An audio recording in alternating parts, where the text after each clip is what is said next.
2012 speech, Fixing Fabric Mistakes with Creativity. Hello everyone. Welcome to day 12 of my embroidery challenge. Today's focus is something every embroiderer faces at least once: a tiny hole or accidental cut in our fabric.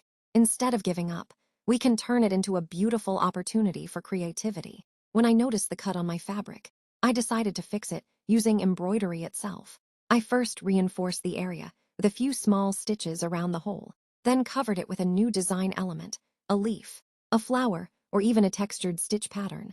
Not only did it hide the damage, it actually added more character to my work. Embroidery isn't just about perfect stitches.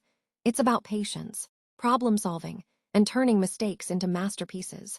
Every flaw can become a part of your story and art. So, next time your fabric tears or gets cut, don't panic. Pick up your needle and let your creativity repair it beautifully.